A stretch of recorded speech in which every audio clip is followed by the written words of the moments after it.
আমি দুজনকেই শান্ত করছি, আমি চাই না, আমি বিশ্বাস করুন, মানে আমি এমন একটা জায়গাতে চলে এসেছি এখন, আমি সত্যিই চাই না বাংলাদেশ বা বাংলাদেশের সাধারণ মানুষকে এটা প্রতিনিয়ত মনে করতে যে বাংলাদেশ আর হয়তো যেভাবে চলছে থাকবে না।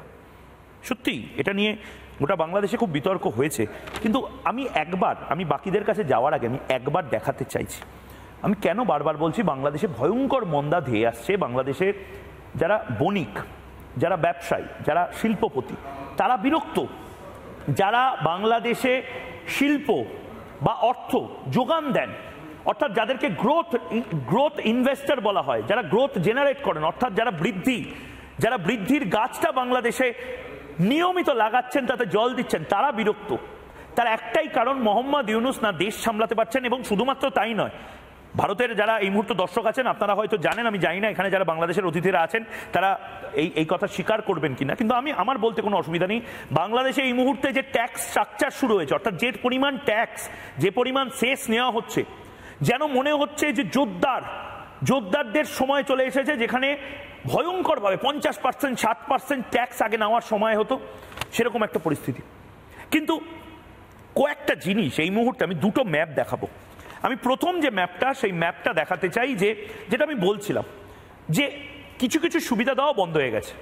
ভারত সেই সুবিধাগুলো আর দেবে না, মানে ভারতকে গালাগালি দেবে, ভারতের 7 সিস্টার নেওয়ার কথা বলবে, আর ঠিক 7 সিস্টার মানে 7টা রাজ্যতেই ঠিক ওপার থেকে, মানে দেয়ালের এপার আর ওপার হচ্ছে ভারত আর বাংলাদেশ, জাস্ট ওপার থেকে লরি করে সমস্ত জিনিসপত্র এনে ভারতের বাজারে বিক্রি করবে, তারপরে নোট গুনতে গুনতে ঢাকায় চলে যাবে। এটা হতে পারে না।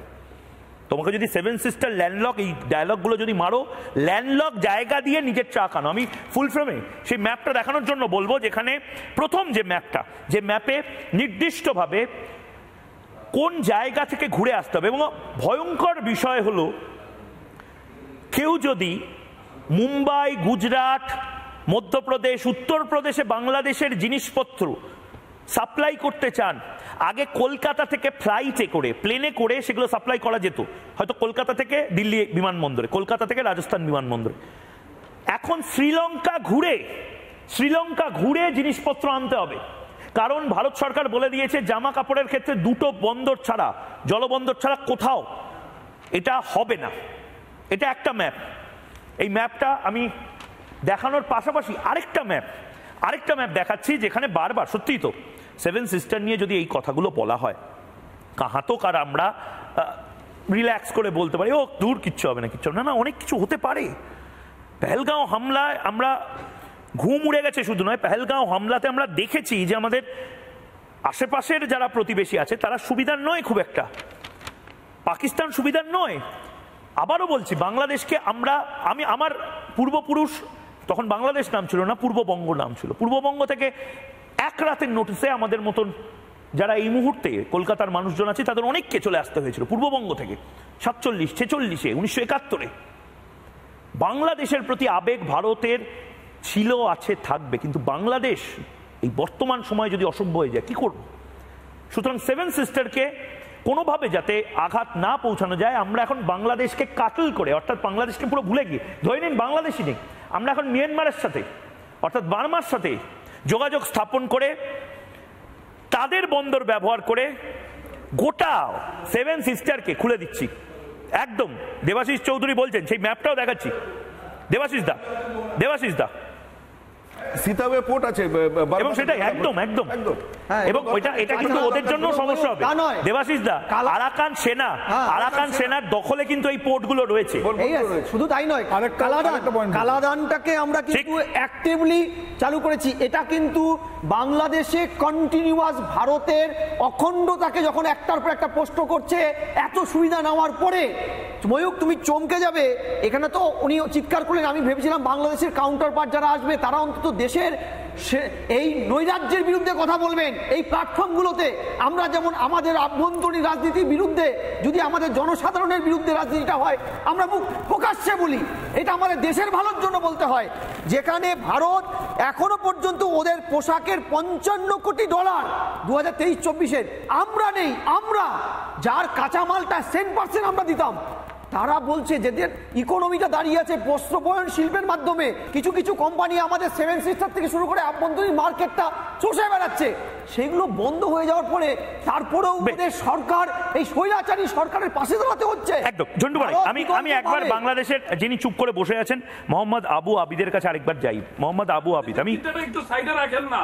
হ্যাঁ, ডিমও তো বন্ধ করে দিয়েছিলেন, পেঁয়াজও তো বন্ধ করে দিয়েছিলেন, আলুও বন্ধ করে দিয়েছিলেন। তো কি হয়েছিল? বন্ধ করে দিয়েছিলাম তো কি হয়েছিল বলুন বলুন বলুন। তো শব্দ বন্ধ করিনি দেওয়ার পরে আপনাকে আমি। আলু পেঁয়াজ বন্ধ করতে পারি, শব্দ বন্ধ করিনি, আপনার ভয়েস বন্ধ করিনি। বলুন পেঁয়াজ না খেয়েছিলাম। ময়ূক, আপনি উত্তর দিন। কি উত্তর দেবো? কবে রংপুর পাচ্ছি, কবে চট্টগ্রাম পাচ্ছি? পেঁয়াজ বন্ধ করেছিলেন, ডিম বন্ধ করেছিলেন, আলু বন্ধ করেছিলেন, এখন বন্ধ করেছেন যারা। আমি আবারও বলে যাচ্ছি, এই আমি একবার একটু বাকিদের থামাচ্ছি, কলকাতার ভারতের অতিথিদের থামাচ্ছি। আবিদ ভাই আমাকে একটা কথা বলুন, আপনারা কোথা থেকে পেঁয়াজ আনতে চান? চায়না থেকে, পাকিস্তান থেকে পেঁয়াজ আনতে চান? না না না আবিদ ভাই, আপনাদের এটা তো আপনারা মানছেন যে আপনাদের আপদে বিপদে যতই আপনাদের খারাপ লাগুক না কেন, ভারত আপনাদের আপদে বিপদে থেকেছে, ভারত আপনাদের অসুস্থতার সময় থেকেছে। এবং মোহাম্মদ ইউনূস যে বড় বড় ডায়লগগুলো দেয়, বাংলাদেশের সবচেয়ে বেশি পেসমেকার এই যে চাচা জানরা যারা বলে 4 দিনে কলকাতা দখল করবে, সবচেয়ে বেশি পেসমেকার যে দমে তারা এই ডায়লগগুলো দিচ্ছে, সেগুলো কলকাতার হাসপাতাল থেকে আনা হয়েছে। আর আপনি যে ডায়লগগুলো দেন সেগুলো খুব বই পুস্তক থেকে আনা। আরে ভারত থেকে আনা। আই লাভ মাই ইন্ডিয়া, গর্বের সাথে বলি, ভারতীয় ডায়লগ গুলো ভারতের ডায়লগ। আপনার টিভির সামনে বেশ। আবিদ ভাই সুদীপ্ত দা অনেকক্ষণ হাত তুলে রেখেছে। আমি একবার অনুরোধ করছি আবিদ ভাই আপনি প্রথমবার রিপাবলিকে এসেছেন, আপনি আমাদের দুলা ভাইয়ের মতন, জামাইয়ের মতন আজকে আদর পাবেন, কিন্তু দয়া করে আমি আপনাকে এর থেকে বেশি সময় দিতে পারছি না। বাংলাদেশ থেকে আরো রিপাবলিকে অনেকবার আসবেন আপনি, কিন্তু সুদীপ্ত গুহ বলছেন, বলুন। আমি আরেকটা কথা শেষ বলি, আপনারা গত 6 থেকে 7 মাস ওখানকার সংখ্যালঘুদের উপর যে অত্যাচার করছেন সেটা বন্ধ করুন। কারণ পাকিস্তানের উপর আমরা এই ব্রহ্মস থেকে শুরু করে বিভিন্ন অস্ত্র আজকে ফেলছি এই কারণে, কারণ ওখানে কোনো সংখ্যালঘু হিন্দু নেই।